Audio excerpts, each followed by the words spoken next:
তো hello guys, welcome back to another video. তেমন কিছু না গাইস, রান্নাঘরে একটু কাজ করাচ্ছি ছোটখাটো। মানে কিচেনটা এতদিন খোলাই ছিল, হাঁড়ি পাতিল কলসি বাটি কুটি যা থাকতো সবই দেখা যেত, মানে ওপেন ছিল। সেটাকে একটু ঢাকাঢুকির কাজ করছি, আর কিছুই না, মিস্ত্রি ডেকে। তো নিচে উপরে ঠিক এরকমটা একটা পুরো বক্স বানানো হচ্ছে, যেটা মোটামুটি মানে স্ট্রাকচারটা কমপ্লিট হয়ে গেছে। এর উপরে হচ্ছে সানমাইকা লাগাবে, সানমাইকা লাগানোর পরে দরজা লাগাবে। বাট তোমাদেরকে একটাই সাজেশন দেবো গাইজ, যদি বানাতে হয় একবারে বানিয়ে কমপ্লিট করে গৃহপ্রবেশ করো। কারণ মিস্ত্রিদের কাটাকুটিতে ধুলো, যে প্লাইবোর্ড গুলো কাটছে তার যে ধুলো, তাতে আমাদের জীবন অষ্টাগত। মানে বাড়িতে থেকে মিস্ত্রি ডেকে এইসব কাজ করানো সত্যি খুব চাপের ব্যাপার।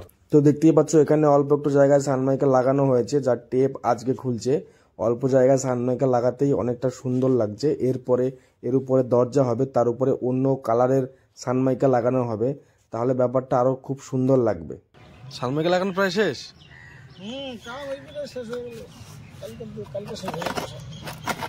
তো এটা হলো গ্যাস সিলিন্ডারের ঢাকনা, যার জন্য এখানে ফুটো রাখতে হবে। আর এটা হলো যেখানে তরকারি রাখা হবে সেখানকার ঢাকনা, যেখানে দুটো করে ফুটো রাখা হয়েছে, না হলে গরমের দিনে পুরো তরকারি নষ্ট হয়ে যাবে। আর এটা হলো গিয়ে টানা ড্রয়ার, তিনটের সেট। একটার মধ্যে থালা বাসন থাকে, একটার মধ্যে চামচ ছুরি এইসব থাকে। এগুলো তো তোমরা জানোই, মডুলার কিচেনে যেটা হয় সেটা পুরো একটা সেট। সেটাতেও সানমাইকা লাগিয়ে একদম পুরো সেট করে দেওয়া হচ্ছে আস্তে আস্তে করে। তো সবগুলো পাল্লায় সানমাইকা লাগানো হয়ে যাওয়ার পরে এখন হাইড্রোলিক কবজা যেগুলো হয় সেগুলো লাগানো হচ্ছে। এরপরে প্রতিটা পাল্লা ধরে ধরে সেট করে দেওয়া হবে। পাল্লাগুলোতে একটু কালার কম্বিনেশন করা হয়েছে, লাল আর আকাশি কালারের সাথে। এবার বাকিটা কমপ্লিট হওয়ার পরেই বুঝতে পারবো সুন্দর দেখাচ্ছে নাকি আমাদের চয়েস খারাপ। তো গাইস, পাল্লা কমপ্লিট করার পর ফাইনাল ওয়ার্ক যেটা, সেটা হচ্ছে হ্যান্ডেল লাগানো, আর সেটারই কাজ চলছে এখানে।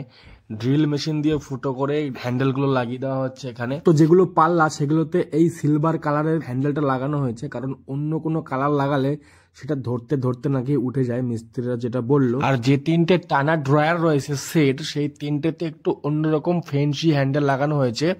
কারণ যেহেতু এই তিনটা আলাদা, সব পাল্লাগুলো খাড়া খাড়া ভাবে খুলছে, এটা আড়াআড়ি ভাবে টেনে খুলতে হয়।